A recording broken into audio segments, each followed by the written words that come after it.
This is the book of Jeremiah, chapter 30, verse 7. At last, for that day is great, so that none is like it. It is even the time of Jacob's trouble, but he shall be saved out of it. Call halal Yahweh Bahashem Yahweh Shai. That's all praises to the Most High and His Son Yahweh Shai for giving us this truth. Brother Khan coming at you with another video through the spirit and power of Yahweh Bahashem Yahweh Shai. And the title of this video is going to be titled, Famine of Food Will Soon Impact Jacob's Trouble. The world could soon face food shortages of biblical proportions within the next few months. That dire warning coming from the United Nations Food Agency, who point to COVID-19 as a major part in the global problem. Here's RT's Alex Mihailovich with a closer look at the impact being felt in North America. It was not the news that world leaders wanted to hear. At the same time, while we're dealing with COVID-19 pandemic. Addressing the UN Security Council, the executive director of the World Food Program, David Beasley, made it clear 135 million people around the world are headed towards starvation. With the So this is the Most High's judgment, man. You know what I'm saying? The world is finna be headed towards starvation, man. This is the book of 2nd Esdras, chapter 6, verse 22, and it reads, "And suddenly shall the sown places appear unsown. The full storehouses shall suddenly be found empty," man. So the Most High is judging the world for its iniquity. Primarily you so-called blacks, Latinos, and Native American Indians, because you are the Israelites. You know what I'm saying? Because our people have been committing sins beyond measure, man. And the Most High is visiting Esau too, because what he's doing to the children of Israel. You see what I'm saying? In all these other nations, you know what I'm saying? Coronavirus potentially taking an additional 130 million down that path. In a worst case scenario, we could be looking at famine in about 36 countries. And in fact, 10 of these countries, we already have more than 1 million people per country who are on the verge of starvation. In a number of nations that already have difficulty feeding their people, it's not only COVID-19 that is making things worse, but also locusts. From Africa to South Asia, swarms of the destructive insects are disseminating crops. Millions of acres. So as y'all see, the famine of the world, the Most High is bringing famine on the world. You know, we at the end of this, you know, this is the pinnacle of the rulership of the other nations, man, because we coming back into our power. We're coming back into our kingdom. But the Most High has to plague the world before he sits the Israelites back on top. This is the book of Luke, chapter 21, verse 11, and it reads, "And great earthquakes shall be in diverse places, and famines, and pestilence, and fearful sights, and great signs shall there be from heaven." You know what I'm saying? You see brothers are seeing heavy chariots, you know what I'm saying? You see famines, you know what I'm saying? Food shortages, pestilence, COVID-19, 5G, whatever you want to call it. All this is happening, you know what I'm saying? This is from the Most High, you know what I'm saying? Of vegetation have been left barren by the bugs in 23 countries. It is thought that the current locust population could grow up to 400 times its current number by summer, potentially spreading to new areas. Add that to the strains of COVID-19, things do not look good for these already hurting nations. In other parts of the world, the question many are asking is, can COVID-19 affect food supplies in highly developed countries like Canada and the US? This is what the U.S. Secretary of Agriculture had to say last week. It's COVID-19 is impacting food processing facilities, as you know. For Americans who may be worried about access to good food because of this, I want to assure you the American food supply is strong, resilient, and safe. This week, however, things don't seem quite as certain. Work in at least 7 major U.S. meat plants has been halted. This week in Iowa, a Tyson Foods pork processing plant that employs 2,800 workers was closed after at least 180 of its employees tested positive for COVID-19. And that's the Most High bringing judgment, because we are not supposed to eat swine, you know. But that's all praises to the Most High, because we're not supposed to eat pork. So the Most High is plaguing the swine because it's not supposed to be touched. You know what I'm saying? It's unlawful to touch dead carcasses. And they wonder why they got COVID-19. You know what I'm saying? Here's the book of Leviticus chapter 11, verse 7. And the swine, though he divideth the hoof, and be cloven-footed, yet he cheweth not the cud. He is unclean to you. So the swine is unclean to you blacks, Latinos, and Native American Indians. Approximately 20,000 pigs a day are handled at the Iowa location, and combined with a Tyson plant that has shut down in Indiana, together they account for about 18% of the U.S.'s hog slaughtering capacity. A USA Today investigation found that 150 of the nation's largest meat processing plants, which includes pork, poultry, and beef, are in counties where the virus is spiking. When it comes to beef, the USDA has said that production is down 19% from last year at this time, meaning that there will be less beef and that it will be more expensive. Adding to the problem, 2 out of 3 of Canada's biggest beef processing plants are suffering from COVID-19 outbreaks. When combined, the 3 facilities push out 95% of all of Canada's beef. The country is looking at cutting exports of meat to the U.S. to boost its own supply. The UN says, while time is running out, if we put our minds together and act immediately, a global catastrophe can be avoided. For RT, I'm Alex Mihailovich.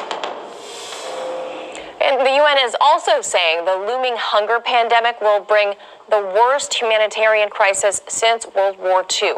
Now, even before the coronavirus pandemic, 821 million people around the world were already experiencing chronic hunger, with another 135 million on the brink of starvation. So here to discuss is the editor of Pan-African News, Abayomi Azikiwe. Abayomi, always good to see you. So the IMF warned last week that the global economy was likely to be hit as hard as the Great Depression, that the global growth would contract by 3% this year, blaming it on the coronavirus. Can you expand on this for us and who you think will be most impacted by this? Well, of course, it will be working people. It will be people from oppressed nations and nationalities, particularly in the United States and Canada. We already see the impact of it. 26 million people have filed for unemployment compensation in the United States over the last 5 weeks. Those are the people who were able to get through on their computers or on their telephones. Many others have not been able to reach the unemployment offices to file their claims. Some have been able to file their claims, but they have not been able to certify their claims and therefore have not received any funds for over a month right now. So yes, this is a serious problem. And as you mentioned before, with the outbreak of coronavirus disease in the meat production industry, it portends much for developments over the next few weeks and the next few months in the United States and indeed worldwide. And also, speaking of that era, the experts also say this will be the worst humanitarian crisis since World War II, with the number of people starving expected to double. So how can this huge dramatic rise be explained? And is there any way to flatten that curve? Well, there are other variables involved in the food insecurity issue. First of all, we've had tremendous instability in certain geopolitical regions of the world.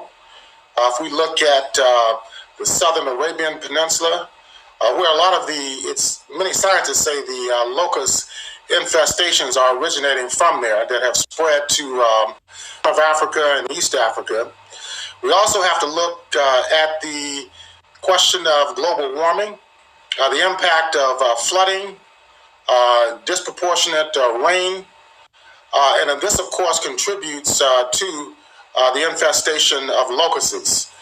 Also, with the economic crisis that has been thrust upon us right now in the West as well as in the other regions of the world, that, of course, too, will limit demand as well as supply because the corporations that control the international food industry will not produce unless they're guaranteed of making a profit. So we have in the United States right now tremendous amounts of fruit, milk, and other produce and non-perishable perishable items and non-perishables that are being destroyed because the markets do not exist in the restaurants, in the schools, in the universities, and other institutions which have been closed as a result of the COVID-19 pandemic.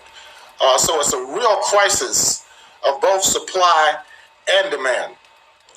Absolutely. I mean, there's obviously problems we're experiencing currently with an artificial shortage here in America, and we haven't even been hit the hardest just yet. And Abayomi, the World Food Program names Yemen, Venezuela, South Sudan, and Nigeria as the countries they expect to also be hit the hardest. But food insecurity isn't really far away. It's not a far away story like in Africa being, hit by locusts, which I would presume is a natural occurrence. It's happening right here in the U.S., even prior to coronavirus. But the pandemic is also going to intensify hunger here. So where do you see this going, and how do we solve that? We've seen photos of dairy farmers having to dump the milk down the drains. What is happening with the supply chain? Well, we live in a capitalist system, and the motivation of those who control the means of production is the maximization of profit. So that's why their first instinct is to lay people off. As opposed to providing incentives for people to maintain their jobs. It is a question of who actually controls the food supply. And it's a agribusiness interests that control the food supply worldwide. Even in Africa, for example, when you have cash crop production, as you do have in Kenya and other countries, the production largely depends upon the demand, and a lot of demand is not necessarily domestic, but also internationally. So if the demand in the United States or Canada or other Western countries decline as a result of joblessness, as a result of the dislocation of people, even in the West, because if people can't pay rents, they can't pay their mortgages, we're going to have a huge spike in homelessness here in the West as well. Then there won't be any motivation for farmers, both domestically, meaning the United States, as well as internationally, to produce for export.